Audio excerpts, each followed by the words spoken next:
महाराष्ट्रात लवकरच धर्म बदलण्यासाठी सरकारला पूर्वकल्पना द्यावी लागू शकते. तर चला, या प्रस्तावित धर्मांतर विरोधी कायद्याचे कायदेशीर बारकावे आणि त्याचे परिणाम काय असू शकतात याचा एक सखोल आढावा घेऊया. तर गोष्ट आहे 18 मार्च 2026ची. या दिवशी महाराष्ट्र राज्य मंत्रिमंडळाने एका खूप महत्त्वाच्या विधेयकाला मंजुरी दिली. आणि या एका निर्णयामुळे राज्यातलं जे धार्मिक स्वातंत्र्याचं वातावरण आहे ना, त्यावरची चर्चा पूर्णपणे बदलून गेली आहे. मग नक्की आहे तरी काय या विधेयकात? चला सविस्तरपणे समजून घेऊया. सगळ्यात आधी एक गोष्ट अगदी स्पष्ट करायला हवी. हा कायदा कुणी स्वेच्छेने स्वतःच्या मर्जीने धर्म बदलत असेल तर त्याला विरोध करत नाही. याचा मुख्य उद्देश आहे तो म्हणजे फसवणूक करून, जबरदस्तीने किंवा काहीतरी आमिष दाखवून जे धर्मांतर घडवून आणलं जातं त्याला रोखणं. चला तर मग आता या कायद्याच्या एकदम आत डोकावूया. याच्या मुख्य तरतुदी काय आहेत, शिक्षा किती कडक आहे आणि प्रक्रिया कशी असणार आहे हे पाहूया. या कायद्यानुसार जर कोणी फसवणुकीने, दबावाने किंवा लालच दाखवून धर्मांतर घडवून आणल्याचं सिद्ध झालं तर त्याला कमीत कमी 1 वर्ष आणि जास्तीत जास्त 7 वर्षांपर्यंत तुरुंगवास होऊ शकतो. आता इथे खूप महत्त्वाची गोष्ट लक्षात घेण्यासारखी आहे. कायदा म्हणतो की जर धर्मांतराची पीडित व्यक्ती अल्पवयीन असेल किंवा महिला असेल किंवा अनुसूचित जाती-जमातींमधली असेल तर शिक्षा अजून कडक होणार. अशावेळी तुरुंगवास 2 वर्षांपर्यंत आणि दंड तो तर तब्बल 5 लाख रुपयांपर्यंत जाऊ शकतो. यातून एक गोष्ट स्पष्ट होते की समाजातल्या असुरक्षित घटकांना विशेष संरक्षण देण्याचा कायद्याचा हेतू आहे. आणि ऐका, या कायद्यातली एक अत्यंत कठोर तरतूद म्हणजे जर एखादी व्यक्ती हा गुन्हा एकदा करून पुन्हा दुसऱ्यांदा किंवा त्यानंतरही करताना आढळली तर शिक्षा थेट 5 ते 10 वर्षांपर्यंत जाते. याच तरतुदीमुळे हा कायदा देशातल्या सर्वात कठोर कायद्यांच्या यादीत जाऊन बसतो.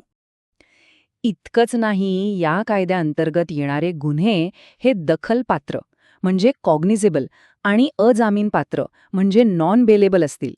सोप्या भाषेत सांगायचं तर पोलीस कोणालाही वॉरंटशिवाय अटक करू शकतात आणि आरोपीला जामीन मिळणं हा त्याचा हक्क राहणार नाही.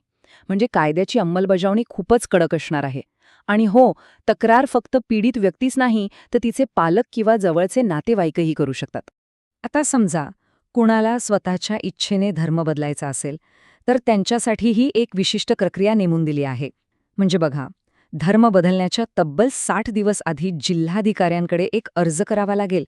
मग जिल्हाधिकारी कार्यालय याची चौकशी करेल की हे सगळं स्वखुशीने होतंय ना, कुणाचा दबाव तर नाही ना. आणि एकदा धर्मांतर झालं की त्यानंतर 21 दिवसांच्या आत पुन्हा एकदा सरकारला कळवावं लागेल. या सगळ्यामागे पारदर्शकता आणण्याचा उद्देश असल्याचं दिसतंय. बरं, एकीकडे ह्या इतक्या कडक तरतुदी आहेत तर दुसरीकडे ह्या कायद्याच्या घटनात्मक वैधतेवरच मोठे प्रश्न उभे राहिले आहेत.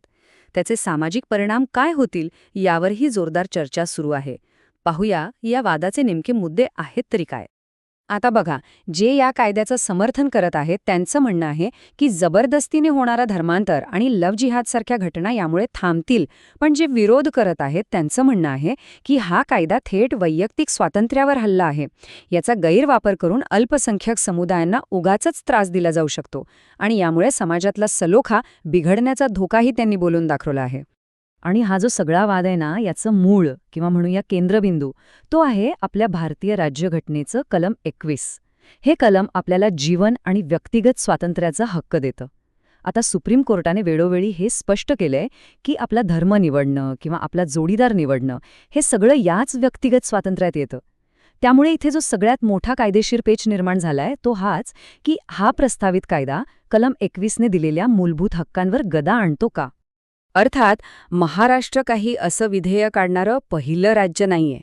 ह्या कायद्याची तीव्रता नीट समजून घ्यायची असेल तर देशातल्या इतर राज्यांमध्ये जे कायदे आहेत त्यांच्याशी याची तुलना करणं महत्त्वाचं आहे. बरं, आता इतर राज्यांशी तुलना केली तर काय दिसतं?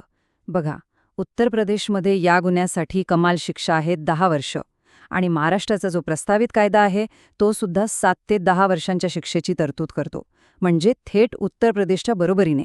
या उलट जर आपण मध्य प्रदेश किंवा कर्नाटक पाहिलं तर तिथे ही शिक्षा 5 वर्षांपर्यंत आहे.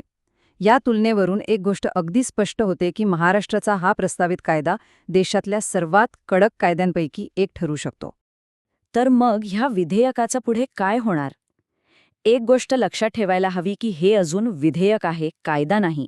याला कायद्याचं स्वरूप येण्यासाठी एका ठरलेल्या विधानिक प्रक्रियेतून जावं लागेल. पहिला टप्पा तर पार झालाय, म्हणजे मंत्रिमंडळाने मंजुरी दिली आहे.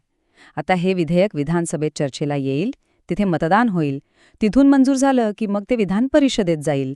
दोन्ही सभागृहांनी हिरवा कंदील दाखवल्यावर शेवटी राज्यपालांच्या सहीसाठी जाईल आणि त्यानंतरच या विधेयकाचं कायद्यात रूपांतर होईल. आणि शेवटी हा कायदा आपल्याला एका खूप मूलभूत प्रश्नावर विचार करायला भाग पाडतो. एका बाजूला समाजातील असुरक्षित घटकांचं संरक्षण आहे आणि दुसऱ्या बाजूला नागरिकांचं वैयक्तिक धार्मिक स्वातंत्र्य.